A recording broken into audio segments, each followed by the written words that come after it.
buenos días. Estamos nuevamente en El Mundo desde el Sur, el programa que analiza los asuntos internacionales. Soy Maximiliano Barbio Tuna desde Buenos Aires y nos acompaña como siempre mi amigo y analista internacional Raimundo Greguard de Santiago de Chile.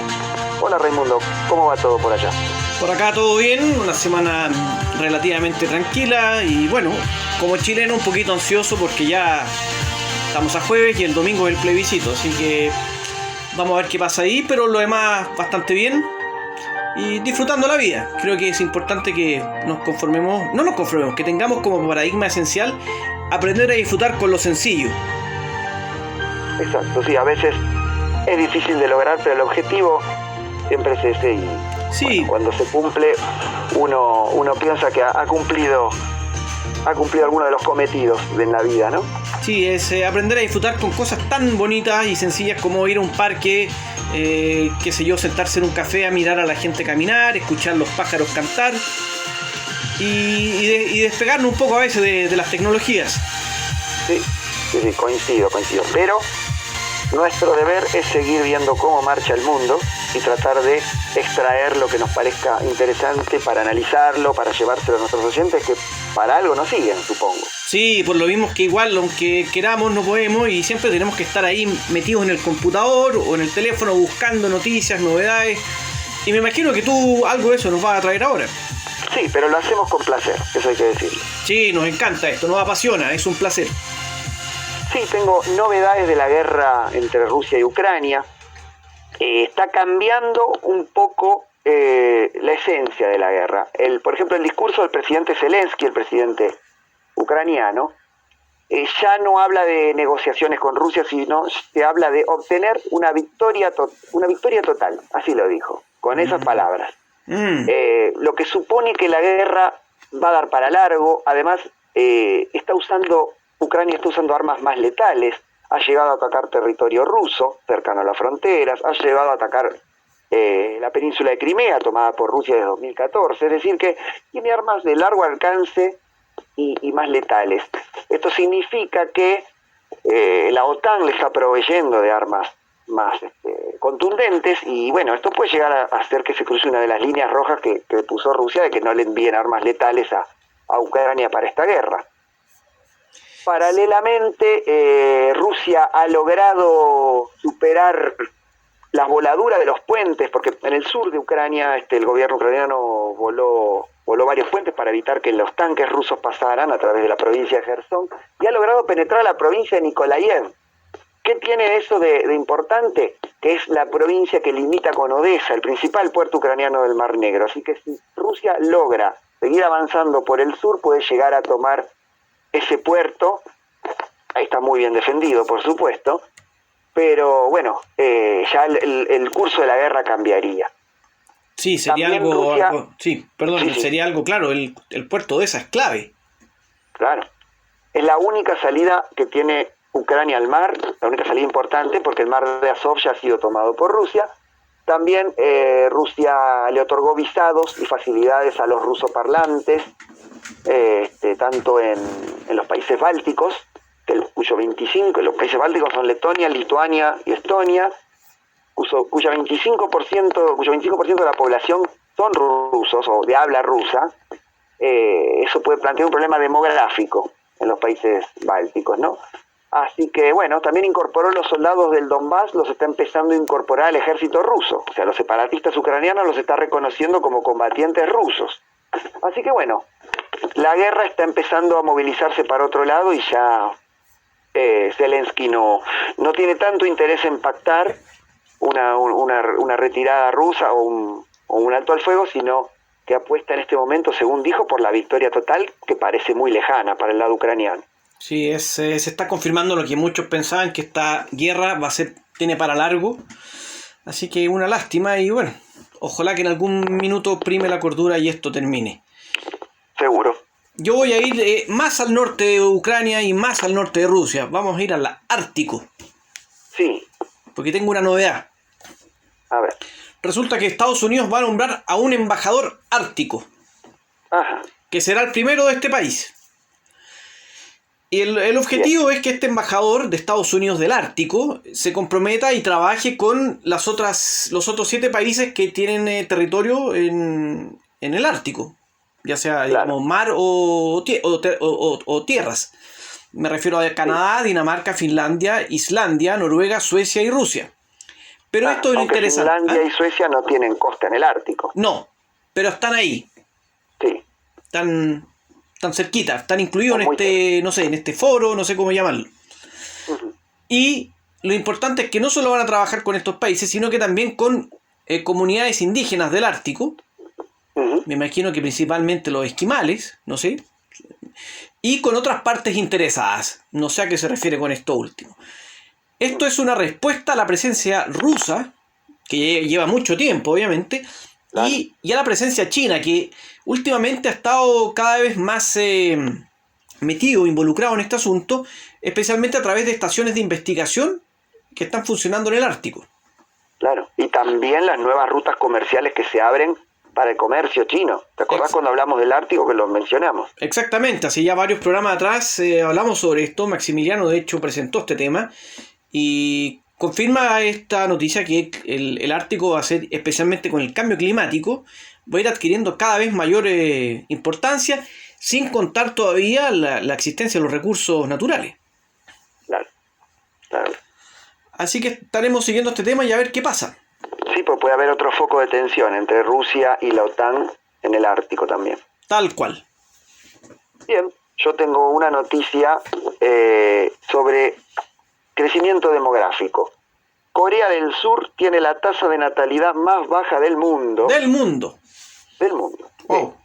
Y sigue en baja. Todos los años bate récords y está cada vez más en baja la tasa de natalidad. En los últimos 12 meses las mujeres tuvieron 0,81 niños por mujer, ¿no? En promedio. Lo que es la mitad de los países de las economías desarrolladas, que tienen 1,6. Es exactamente la mitad. Y perdona, Maximiliano, estoy viendo aquí la tasa a nivel mundial, creo que está cerca de 2,4. ¿De Corea? No, en el mundo, el promedio. No, el promedio mundial, claro. Sí, por eso es muy baja con respecto al promedio mundial. Muy bajo. En 2021 nacieron 260.600 niños, son 11.800 menos que en 2020. Es muy poco. Sí, es muy poco. A principios de los 70 se tenía 4 hijos, en promedio 4 hijos por familia en Corea del Sur. Muchísimo, 4 hijos por familia. Hoy es el 0,81 por familia. Muy poco. Claro, esto va a derivar en un mayor gasto de pensiones, porque esta gente, los que nacían en los 70, están envejeciendo. En el futuro va a haber más gasto de pensiones, más gasto de salud, por envejecimiento poblacional. El 35% de la población, en los próximos 30 años va a haber un 35% de la población que no esté en edad de trabajar. Se va a sumar un 35% más en los próximos 30 años. Por la diferencia que va a haber más ancianos, más cantidad de ancianos y menos cantidad de gente en edad productiva. Así que si no se revierte esto, van a tener que recurrir a la inmigración como hacen en otros países europeos. Sí, es increíble cómo... y aquí bueno, Corea es un país que debe tener unos 50 millones, 60 millones por ahí. Uh-huh. Por ahí, pero... ¿Cómo estos países van bajando sus tasas? Y yo estoy viendo aquí, por ejemplo, que hay muchos países del África subsahariana. Por ejemplo, Nigeria tiene un índice de 6,74 hijos por mujer. Claro. Y ahí salta inmediato la discusión o el debate. Un país en el cual la gente vive bien tiene menos de un hijo por mujer, mientras que en otro país donde hay mucha pobreza tienen 6 o 7 hijos por mujer. Claro. Así que bueno, ojalá que otros países... Suele suceder eso. Digo que es muy común que suceda eso. En Corea principalmente es que las mujeres no quieren... Es uno de los países también con brecha salarial entre hombre y mujer más altos del mundo desarrollado. Así que eso también pesa un poco porque las mujeres no quieren abandonar su carrera profesional para embarazarse, para gestar, para criar hijos. Entonces... deciden no tenerlos. Claro. Un interesante tema y quizás en algún minuto hagamos un tema de análisis sobre esto, porque siempre resulta relevante ver cómo están las tendencias demográficas en el mundo. Y Maximiliano, para terminar... ¿Qué otro tema? Sí, para terminar esta fase, esta parte de noticias, voy a hablar algo sobre Malí, brevemente. Bien. Resulta que el ministro de Justicia y Derechos Humanos de ese país, Mahamadou Kassowé, anunció la semana pasada, dijo que para él la homosexualidad es una relación contra la naturaleza. Hasta ahí uno diría, bueno, yo no comparto esto, pero bueno, es una opinión de él, lo dejo hasta ahí, ok, asunto de él. El problema es que él dijo que en Malí no está penalizado esto y que eso está mal. Por lo tanto, va a mover los hilos para que a partir de en el corto plazo, la homosexualidad sea penalizada en Malí. A mí personalmente me parece que esto es una aberración. Sí, tiene problemas profundos Malí, o lo hace para tapar otros problemas, digo, ¿no? Puede ser, bueno, Malí es un país donde la mayoría de la población es musulmana, hay sectores bastante conservadores, algunos que ya son derechamente radicales, y claro, quizás pueda generar en la población conservadora un apoyo, pero me parece que esto va en contra... Mira, te voy a decir una cosa, él es no solo ministro de Justicia, es ministro de Justicia y Derechos Humanos. Entonces, ¿cómo puede ser que un ministro de Justicia y Derechos Humanos proponga penalizar a alguien por su sexualidad? Porque yo aquí le voy a decir a este señor, aunque no me escuche, que hay dos sexos, hombres y mujeres, pero hay diversas sexualidades. Claro. Así que... quizás sea oyente del mundo del sur, si es que sabe castellano o alguien se lo traduzca, pero no, es una locura, es una aberración, como dijiste. Sí, no, una locura, estamos en el siglo XXI y estas leyes de verdad me ponen de mal, me alteran, porque no... Sí, hay otros países de África donde se pena la homosexualidad, en Tanzania, por ejemplo. Sí, me parece que Somalia también, creo que Nigeria, en algunos estados de Nigeria. Es terrible, es brutal. Yo creo que los homosexuales, las lesbianas, los gays han sufrido bastante y seguir persiguiéndolos no está acorde con los nuevos tiempos. No, claro, además pertenece al ámbito privado. Sí, cada cual que haga lo que quiera mientras no moleste a los demás y no haga algo ilegal. Así es. Exactamente. Bien, si te parece, seguimos programa adelante y después de la pausa vamos al primero de los análisis. Así es, vamos a estar hablando sobre un tema muy interesante, muy, obviamente como siempre, muy de actualidad y que tiene que ver, parece que con algún país europeo. Sí, exactamente, crisis económica y política en el Reino Unido. Muy bueno este tema y si nos esperan unos segundos lo estaremos analizando. Así es.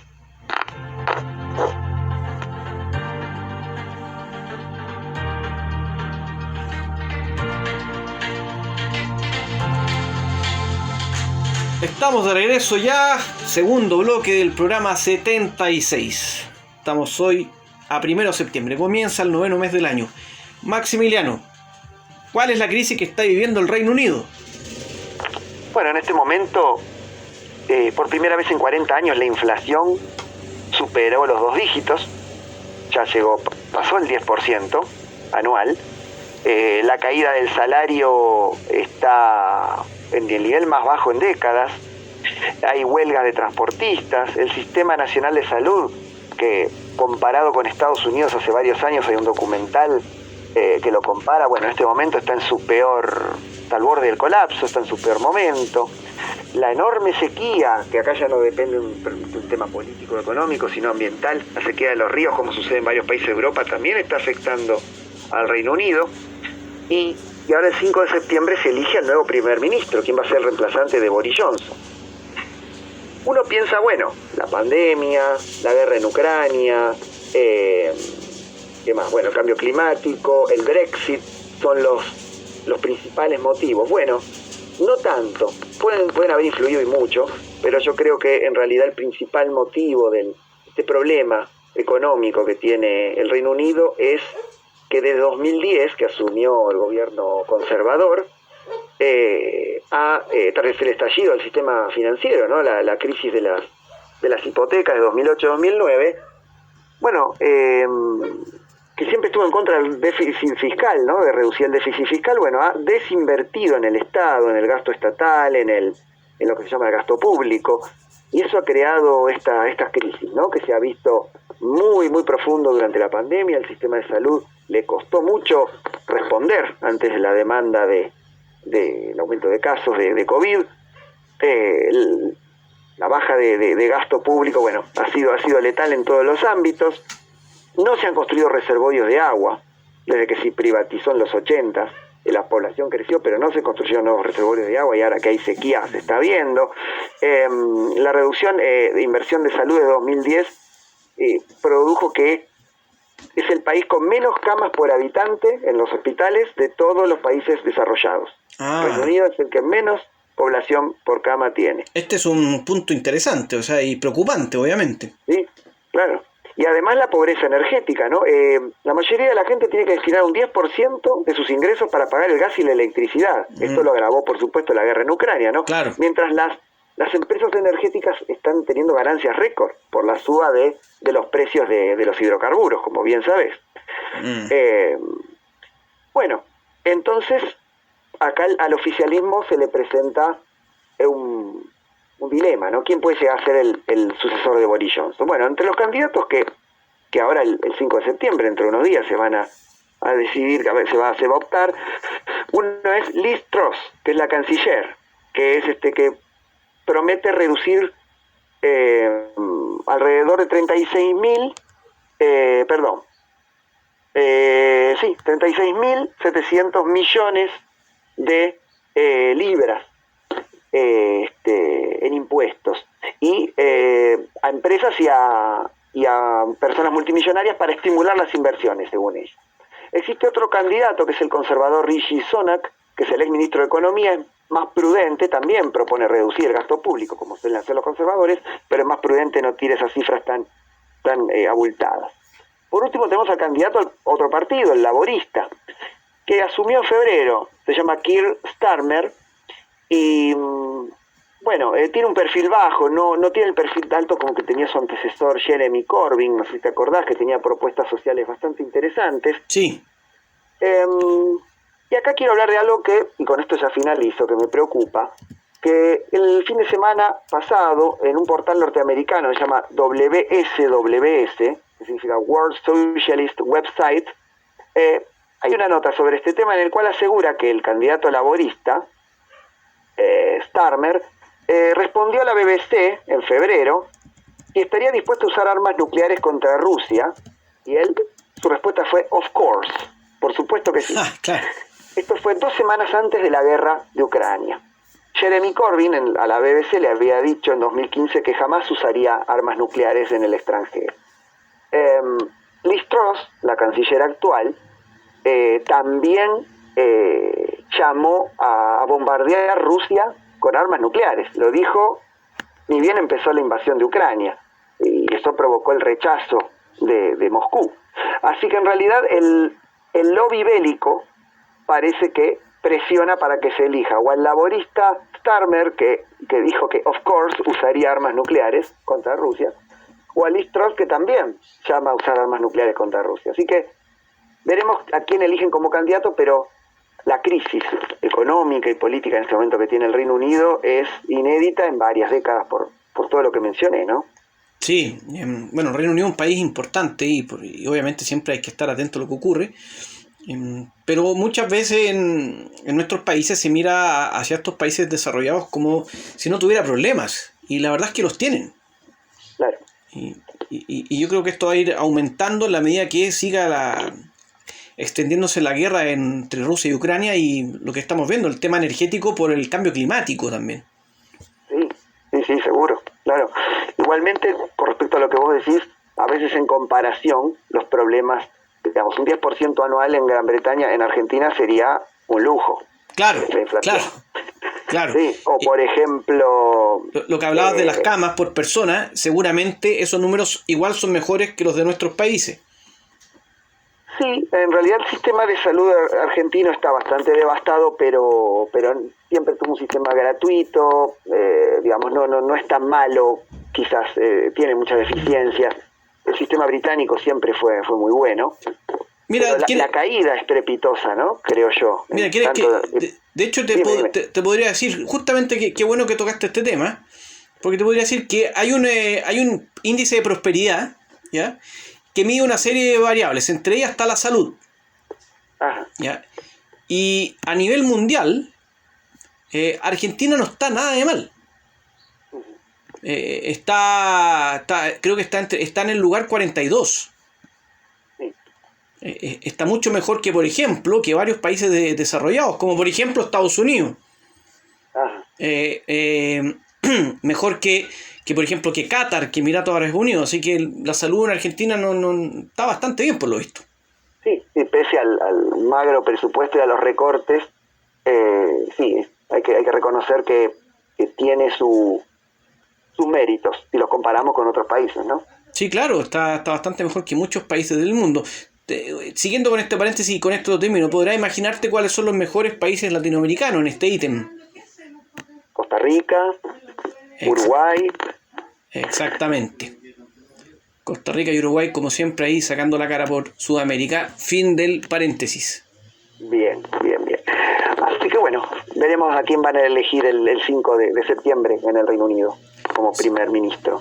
Lo estaremos siguiendo de todas maneras. Yo no tenía idea que era ahora el 5 de septiembre, así que vamos a tener que estar atentos a esto. Sí, así es. Eso lo va a decidir el Parlamento. Exactamente. Así que ahora haremos una pausa, Maximiliano, para descansar y prepararnos para el último bloque del programa. Bien, ¿qué tema de análisis tenés para nosotros? La semana pasada hubo muchos movimientos en el Magreb, ¿ya? Y vamos a hablar todo esto, porque parece ser que el Magreb, a nivel diplomático y por otros motivos, está en llamas. Hay choques, hay noticias que no son muy buenas. Bien, dale, después de la pausa nos haces el análisis.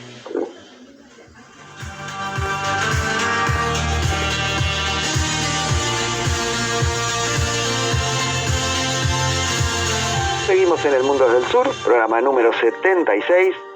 Bueno, tal como dijo Raimundo, que es nuestro especialista no solo en África, sino también precisamente en el Magreb. ¿Por qué se está incendiando en el Magreb? ¿Qué está sucediendo? Claro, lo que está en llamas es obviamente una metáfora. El Magreb hay una serie de problemas. Voy a empezar por lo primero. Resulta que la semana pasada, el viernes de la semana pasada, en Libia comenzaron una serie de enfrentamientos muy violentos en la capital del país, en Trípoli. El saldo hasta hace unos días atrás era de 32 muertos y cerca de 150 heridos. Y dentro de los muertos, que eran 32, había al menos 17 civiles muertos. ¿Ya? ¿Qué pasó? ¿Por qué se originó esto? Resulta que el primer ministro elegido por el Parlamento, Fathi Bashaga, declaró que Abdelhamid Dbeibah, que es el primer ministro saliente y que era el líder del gobierno de unidad nacional, tiene que dejar el poder en forma pacífica. Y este último le dijo a Bashaga que en realidad se preocupe mejor de organizar elecciones y no de dar un golpe de Estado. Resulta que Dbeibah dijo que él va a transferir el poder solo cuando haya un gobierno elegido democráticamente. Porque él lo que él plantea es que no quiere que siga este vacío de poder, entonces que aunque él fracasó, su gobierno fracasó en las elecciones, ¿te acuerdas que tenían que haberse hecho en diciembre del año pasado? Sí, recuerdo. Claro, se le acusa que él es el responsable del fracaso, y que es cierto, pero también hay otro responsable, y él se niega a entregar el poder mientras no haya elecciones democráticas porque cree que podría ocurrir que no se hagan finalmente estas elecciones. Como vienen las cosas, supongo que en el corto plazo no se van a realizar. En el corto plazo es imposible, y con estos enfrentamientos en Trípoli, que llevaba un par de meses con relativa calma, con menor razón. Ahora, la situación podría agravarse aún más, porque resulta que hasta ahora la Armada Nacional de Libia o el Ejército Nacional de Libia, que es dirigido por Khalifa Haftar, ha dicho que ellos no participan en esta lucha. Sin embargo, el portavoz de ellos dijo que si el pueblo libio pide su intervención, entonces lo harán. La situación es aún más compleja porque la semana pasada también, nosotros lo vimos en el programa de hecho, en que el gobierno de Libia se opuso a la nominación propuesta por las Naciones Unidas sobre su nuevo enviado especial. Y además que la semana pasada también una delegación que representa las regiones del sur del país fue a reunirse con el gobierno y puso presión dijo que si no lo suman a ellos a una serie de conversaciones, entonces ellos van a formar un gobierno paralelo. Bueno, esto no resuelve, estas medidas no resuelven el problema político de Libia. No, para nada. Es echarle más benzina al fuego nomás. Sí. Así que, en fin, por eso lo quería destacar. Y vamos a pasar a algo que ya vimos en el programa pasado, el del lunes, y es la polémica de Marruecos-Túnez. Sí. Que de rebote obviamente incluye Argelia. Claro. Para el que no haya escuchado el programa del lunes, rápidamente le decimos que Túnez rompió la tradicional neutralidad de este país en el conflicto del Sáhara, ¿no? Recuerdo, sí. Y para los que no lo escucharon, pero esperemos que lo hayan escuchado, esto significó, entre otras cosas, que Marruecos y Túnez iniciaron una tensa, un tenso intercambio de mensajes diplomáticos y que terminó con ambos países llamando a sus embajadores. ¿Ya? La molestia principal es porque Marruecos dice que Túnez mintió en su comunicado. Por ejemplo, Túnez dijo, el Ministerio de Asuntos Exteriores de Túnez, dijo que no entendía la molestia a Marruecos porque no había ninguna sorpresa en haber invitado al Polisario, a la TICAD, ya que el Polisario suele ser invitado a diversos foros internacionales. Marruecos le sacó en cara que en realidad el Polisario, en el único foro internacional relevante que participa es en la Unión Africana. Claro. Y además que le sacó en cara que por protocolo Túnez no podía invitar a Japón, ya que este último solo aceptaba la participación de países con los cuales Japón tiene relaciones diplomáticas y con los cuales a los cuales los reconoce. Claro. Esto fue escalando y entonces Marruecos decidió boicotear el campeonato karate de África del Norte que se iba a hacer ahora luego en Túnez. Ajá. Así que Japón no tiene ninguna influencia en eso. No, Japón está ahí, es el jamón del sándwich. O sea, Japón dijo, bueno, ¿qué culpa tengo yo? Claro. Lo llamativo es que, aprovechando la TICAD que se hizo en Túnez, el ministro de Asuntos Exteriores de Mauritania se reunió con su par de Túnez. ¿Qué actitud tiene Mauritania con respecto al Sáhara? Se lo reconoce a Marruecos, ¿no? Mauritania siempre tiene un juego a dos bandas. Mauritania no quiere quedar bien con Marruecos y con Argelia. Entonces siempre está muy complicado con esto. O sea, se tiene que mover en arenas movedizas. Claro. Es muy complicado porque recordemos que hay una especie de zona neutra, por decirlo de alguna forma, una zona tapón, que justamente está muy cerca del territorio mauritano. Y los camiones que van desde Marruecos hacia el resto del África subsahariana, hacia el África subsahariana, pasan por Mauritania. Claro. Entonces Mauritania está en una zona compleja. Mauritania, cuando estalló el conflicto del Sáhara, abandonó sus intenciones de quedarse con el territorio que España le dejaba como administrador por la guerra. Entonces siempre Mauritania está ahí, no reconoce, no se la juega por ninguna de las dos posturas, la verdad. Claro, exacto. Y ahora, ¿qué me decías que pactó con Túnez? No, se reunieron los ministros de Asuntos Exteriores de ambos países, sí, oficialmente para hablar de la cooperación, ¿no? Pero es llamativo que justo ahora. Ahora, el tema de fondo, ¿cuál es?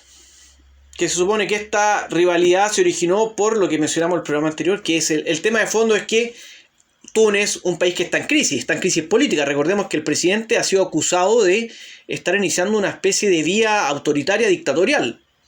Claro. Un país que está con problemas económicos, financieros, crisis política, social, problemas de alimentos. En los supermercados, en algunos, a las personas les ponen un límite máximo. Por ejemplo, 1 kilo o 2 kilos. O por unidad, 1 o 2 unidades de algo. Entonces Túnez necesita asegurar el suministro de gas y energía que viene desde Argelia. Claro. Y yo creo que esto explica todo esto. Sí, es muy probable que sea esto lo que sucede, porque si no es meterse en un dilema diplomático difícil de salir. Sí, exactamente. Así que veremos qué pasa. pasa. ¿Algo a cambio? No sé, yo creo que comparto lo que plantean algunos especialistas que dicen que en el fondo esto va a ser una mancha en las relaciones, pero que Túnez no va a avanzar más. no va a reconocer, no va a decir oficialmente algo sobre el Sáhara, no, sino que simplemente fueron los efectos colaterales de asegurarse el suministro de gas y energía. Pero hay otros que aseguran que Francia está construyendo un eje Francia, Túnez, Argelia. Por lo tanto, hay que estar atento a cómo sigue esto. Mire, y para terminar... No, seguí. Para terminar, ya que el tiempo siempre nos pilla, quiero hablar sobre lo del Sáhara, que las declaraciones de Josep Borrell, el encargado finalmente de la política exterior de la Unión Europea, que dijo que bueno, que la solución pasa por el referéndum y que esa es la posición que apoya la Unión Europea y que apoya a España. Y resulta que la Unión Europea siempre ha sido muy, muy cautelosa y ha dicho que la solución debe ser aquella propuesta por la ONU, pero nunca menciona lo del referéndum. Bueno, la ONU, una de las cosas que propone es eso, el referéndum. Claro, pero la ONU ha ido cambiando su discurso y ha estado diciendo que tiene que haber una solución creíble y realista. Entonces la Unión Europea se alinea con eso. En el fondo, ¿qué dice la ONU? Lo que diga la ONU. La Unión Europea dice lo que resuelva la ONU, sin mencionar lo del referéndum. Que no es lo mismo, puede parecer lo mismo, pero diplomáticamente no es lo mismo. Claro, en realidad hay una resolución de la ONU que insta a establecer el referéndum, así que ahí la ONU fue clara en eso. Clara, pero en las últimas resoluciones que ha publicado, habla de una solución creíble, realista y justa. Entonces, insisto, es muy ambiguo, es un muy tema ambiguo y peligroso porque cada uno lo interpreta como quiere. Es un tema semántico. Y uno lo puede interpretar con que esta es mi opinión personal, que la ONU se está dando cuenta que el referéndum es poco probable que se pueda hacer. Entonces, por eso que mete la palabra realista. Claro, no puede echarse atrás con las resoluciones anteriores y decir, bueno, se anula tal resolución, claro, y a partir de ahora eso no lo puede hacer. Claro, y lo otro llamativo es que España ha tomado una postura claramente a favor de Marruecos, reconociendo al plan de autonomía como una buena solución. Y Borrell dice que, sin embargo, que España no está a favor de eso. Entonces es muy, muy raro lo que hizo este señor. La consecuencia de esto es que Nasser Bourita, ministro de Relaciones Exteriores de Marruecos, anuló un encuentro que iba a tener con Josep Borrell en las próximas semanas. Marruecos no deja pasar una. No, en este tema Marruecos no deja pasar ninguna. Claro. Por último, Maximiliano, hay un tema que ya no tiene que ver con la geopolítica ni la diplomacia, pero es un tema lamentable. En Mauritania, las inundaciones que hubo a fines de julio durante agosto han generado 14 muertos, más de 20.000 desplazados, 3.817 casas destruidas y 28.926 personas afectadas. En algunas localidades de Mauritania cayeron más de 100 milímetros en 24 horas. Claro. Y esto ha generado una crisis política en Mauritania, porque, por ejemplo, los islamistas de Tawazul han acusado al gobierno de incapacidad a la hora de resolver esta crisis humanitaria derivada por las inundaciones. Claro. Y en algunos países hay inundaciones, como en Mauritania, y en otros hay sequía, como en Europa. Exactamente. Al mismo tiempo. Y hay países que pasan de la sequía a la inundación terrible y viceversa. Claro. Así que bueno, es el resumen de lo que ha ocurrido en el Magreb y quería presentarlo para tener una noción de lo que está ocurriendo ahí. Acá este sería nuestro apartado de la sección Actualidad del Magreb, a cargo de Raimundo, en el cual es un experto hace años que sigue este tema, me consta. Y bueno, con esto tenemos que terminar el programa y instar a nuestros oyentes a que se suscriban al canal de YouTube, el del Mundo desde el Sur, porque ahí van a encontrar no solamente programas antiguos, creo que hemos tocado casi todos los temas de la geopolítica, pero siempre hay nuevas cosas, por eso seguimos adelante, y también van a tener la alerta cuando tuvimos un programa nuevo. También pueden comentar, compartirlo en sus redes, bueno. Por supuesto. Les gustó el programa. Y si tienen alguna recomendación de tema, felices las recibimos. Seguro, bien. Así que bueno, nos veremos en el siguiente programa el lunes que viene. Sí, el lunes que viene estaremos conversando ya, el lunes 5 de septiembre. Te deseo un excelente término de semana, Maximiliano, y lo mismo para todos los auditores. Bueno, gracias, y gracias por acompañarnos, y nos vemos pronto. Hasta la próxima.